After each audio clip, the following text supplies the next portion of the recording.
I think we all came here wondering if we were going to find a purpose or a special moment, and it didn't take long for you to find yours. Tell me about the conversation you had with the woman at the shelter and what happened. Okay. We had visited Sia Coenza, a fairly new shelter for abused women, and I was very surprised to find that some of the women, the clients there, came to meet with our group. So after our meeting, I went over to thank them for their courage. And one young woman stood up from the couch and just started crying. And she said, "I don't have any courage. I'm not strong. I'm not strong for my children." And she just kind of grabbed onto me, so we talked. And I said to her, "You're in a good place to find your courage and your strength.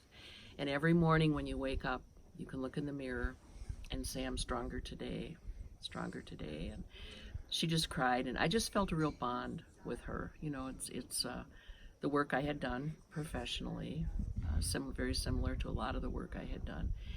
And for some reason, the two of us just gravitated toward each other, and found out her name was Naomi, and she didn't know that her name was a woman in the Bible. So I suggested to her that she find that story, because Naomi was a strong woman with Ruth, and she was going to look that up and have someone help her understand that story.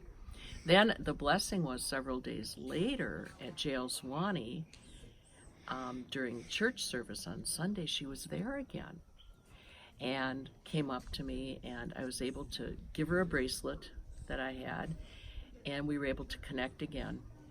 And I have never, ever had a hug like I had from Naomi. I mean, I think we would still be hugging. So she just really touched me in a way that I had prayed about before I started on this trip. Just let there be one life I feel that I really connect with and am present to, and it would be Naomi for me. So. Tell me about how she and her scars and what that meant to her in your conversation that helped her look at those differently. She had scars on her arms and face from the abuse. Clearly she had been brutally, physically abused. And she didn't know how she would go on living with these scars. I just don't know how. She said, I can have these scars for the rest of my life. And I just said to her, I just kind of took her hand and said, when you're ready, you get to decide what each of these scars means. And you get to assign a new meaning to them. They don't have to stay associated with just the violence that you endured. And I don't think she'd ever heard anything like that before. So she just kind of perked up, and it's just a little, I hope, a little moment of a bit of mastery for her. So yeah, it was like all my old training just came back. How did that touch you to be able to impact someone like that? Well, I started crying with her. That happened near the end of the visit, and I was aware that everybody was getting on the bus and kind of waiting, and I'm with Naomi. It impacted me very, very deeply, and I knew just in that moment, this is a person that I am now connected to forever.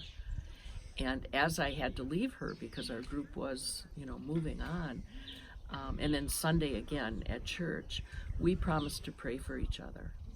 And I said, I will be thinking of you and praying for you every day as you get stronger and stronger and stronger on your journey. And it would mean a lot if you'd pray for me. And she said she would.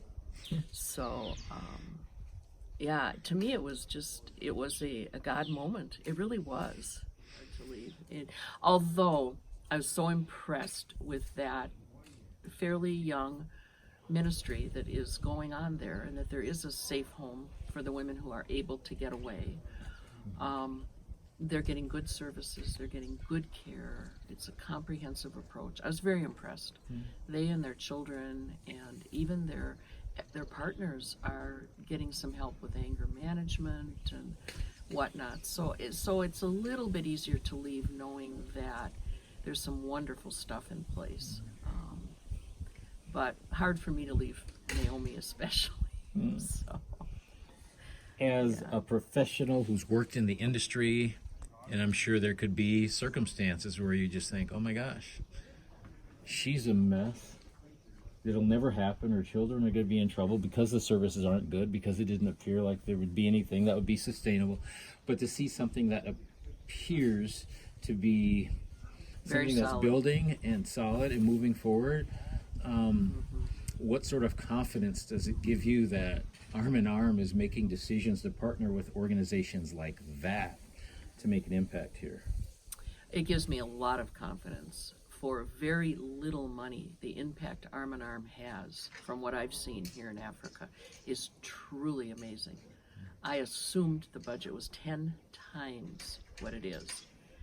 And I couldn't believe it when I found out the true budget and what they do with that money. And it's because they work well in collaboration with people who are actually here on the ground doing the work and staying here and committed to their mission, whatever the mission might be. We've seen many different ones. But this one that's new to Arm in Arm is a solid shelter for women and children. And they know what they're doing. And it's not just some fly-by-night flimsy organization. That has been